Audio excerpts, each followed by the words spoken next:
नमस्कार दोस्तों, मैं हूं आपका होस्ट आशीष कुमार और आप देख रहे हैं अल्टीमेट प्रॉपर्टी गाइड। ये जो वीडियो रहने वाला है, ये मैं एक वीडियो पहले शूट कर चुका हूं जिसमें मैंने राजनीति विश्लेषण बताया है। उससे खरखोदा और सोनीपत में क्या चेंजेस आएंगे, उसी का ये पार्ट 2 है। तो वीडियो को शुरू करते हैं।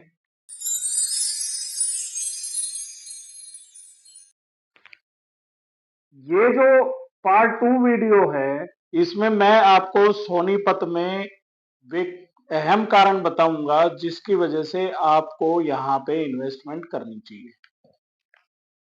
सोनीपत में अभी गवर्नमेंट के क्या क्या प्रोजेक्ट आ रहे हैं, मैं वो कवर करूंगा इस वीडियो में, क्योंकि अगर मैं बिल्डर प्रोजेक्ट और गवर्नमेंट प्रोजेक्ट दोनों कवर करूंगा तो ये काफी लंबी वीडियो हो जाएगी। तो गवर्नमेंट के अभी जो प्लान चल रहे हैं सोनीपत में, सबसे अहम प्लान है दिल्ली मेट्रो रेल कॉरपोरेशन का। दिल्ली मेट्रो की एक लाइन, रेड लाइन और येलो लाइन में से एक लाइन जो रिठाला वाली लाइन है, वो 2028 में रनिंग हो जाएगी। पिलर का डिमार्केशन चल रहा है, सॉइल की टेस्टिंग चल रही है। रेल से जुड़े हुए मैं प्रोजेक्ट पहले बता देता हूं। रैपिड रेल ट्रांजिट सिस्टम, इसको भी पंख लगने वाले हैं इस प्रोजेक्ट को। अब ये करनाल तक जाएगी, पहले इसका पानीपत तक का प्लान था। मेरे पिछले वीडियो को आप देखेंगे तो आप समझ जाएंगे कि क्यों ये अब चीजें फास्ट होंगी। वंदे भारत का एक प्रोजेक्ट रहने वाला है, ये भी आपका रेलवे से ही जुड़ा हुआ है। वंदे भारत यहाँ पे आ जाएगी सोनीपत, उसमें मेन स्टॉपेज रहने वाला है।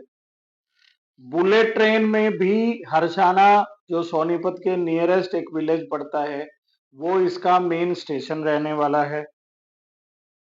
ऑर्बिट रेल सिस्टम जो सोनीपत से शुरू होगा और पलवल तक जाएगा, और आने वाले टाइम में यानी नेक्स्ट फेज में ये केएमपी और केजीपी के सर्कुलर रहेगी। उसके अलावा यहाँ पे डबल डेकर का प्लान है। यहाँ पे आपका हाइड्रोजन ट्रेन का प्लान है, जो कि सोनीपत से जींद चलने वाली है। उसका ट्रायल अभी चल रहा है। ये जो सारे प्रोजेक्ट हैं, ये सोनीपत को इतना अहम बना देंगे दोस्तों कि एक टाइम के बाद गुड़गांव और सोनीपत लगभग सेम लेवल पे आ जाएंगे। वहां पे जो डेवलपमेंट है वो बड़ी अच्छी हुई है, लेकिन सोनीपत प्री प्लान सिटी एक तरह से डेवलप हो रहा है। जो कमियां गुड़गांव में रह गई थी वो गवर्नमेंट यहाँ पहले ही कवर कर देगी। अब हाईवे की बात कर लेते हैं सोनीपत की।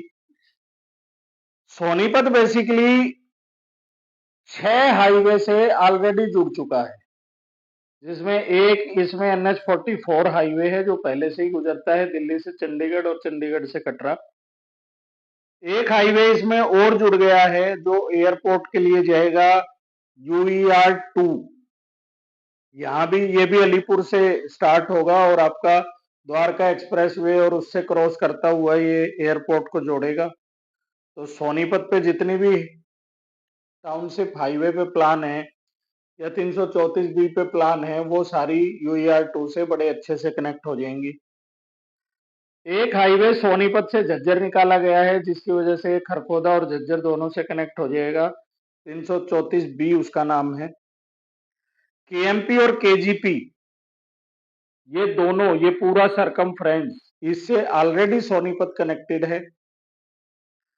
एक हाईवे 352A, ये हो सकता है जो लोग यहाँ रहते हैं या उस तरफ जो ये सोनीपत के आउटर पेरीफेरी से निकाला गया है, ये गोहाना को कनेक्ट करते हुए जींद तक जाएगा। और एक हाईवे इसको कनेक्ट करेगा 334B जो हाईवे है, 334A आप उसको बोल सकते हो, वो उत्तर प्रदेश को कनेक्ट कर रहा है मेरठ तक।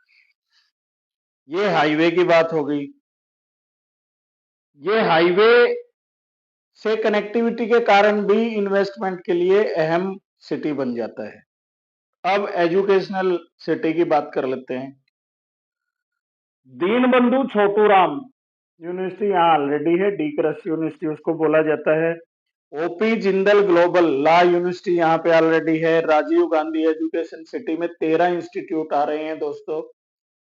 उसमें आपके मेडिकल लाइन से रिलेटेड, इंजीनियरिंग लाइन से रिलेटेड, टेक्नोलॉजी से रिलेटेड आपका मैनेजमेंट से रिलेटेड लॉ और आर्ट और डिजाइन, ये सारी चीजें कवर करके 13 इंस्टीट्यूट आ रहे हैं। उसमें दिल्ली का भी एक आईआईटी का कैंपस जिसमें अभी काम शुरू हो गया है, वो भी यहाँ पे स्टार्ट हो जाएगा।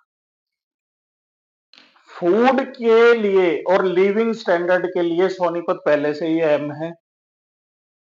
मुरथल में ऑलरेडी एक अच्छे लिविंग स्टैंडर्ड्स के आपको मतलब 5 स्टार ढाबे जिनको बोला जाता है, उस लेवल के ढाबे ऑल ओवर इंडिया में भी नहीं। अब हम बात करते हैं इन्वेस्टमेंट की। 2028 तक जब ये सारे प्लान एग्जीक्यूट होंगे, जब सोनीपत एक अच्छे से कनेक्ट हो जाएगा, कटरा तक ये बेसिकली कनेक्ट हो जाएगा, उधर मुंबई से कनेक्ट हो जाएगा, क्योंकि केएमपी केजीपी पे जब आप चढ़ोगे तो वहां से मुंबई के लिए भी एक एक्सप्रेस वे निकाला गया है। तो आप ये सोच सकते हैं कि सोनीपत के प्राइस क्यों बढ़ने वाले हैं। बार बार मैं इन्वेस्टर्स का ध्यान सोनीपत पे इसलिए डाल रहा हूं दोस्तों, क्योंकि गुड़गांव है और नोएडा है, वो काफी सिटी ऐसी हैं जो अभी मिडिल क्लास की रीच से बाहर हो गई हैं। लेकिन सोनीपत में अगर देखा जाए तो पूरे एनसीआर में अभी भी आप उसको कह सकते हो कि लोअर प्राइस ये एनसीआर में चल रहा है, और सोनीपत एक तरह से दिल्ली एनसीआर का आखिरी आर जोन भी रहने वाला है। उसके बाद आपको लैंड मिलेगी तो वो कम से कम दिल्ली से 60 किलोमीटर दूरी मिलेगी दोस्तों। तो इस तरह के वीडियो जानने के लिए, इस तरह की इंफॉर्मेशन के लिए अल्टीमेट प्रॉपर्टी गाइड को आप सब्सक्राइब कर दें, लाइक कर दें, शेयर कर दें। हमारे दिखाए हुए नंबरों पे सोनीपत में टाउनशिप की बुकिंग ली जा सकती है, जिसमें हम 120 गज से लेके और तकरीबन 1000 गज तक के प्लॉट सेल करते हैं। Thank you very much.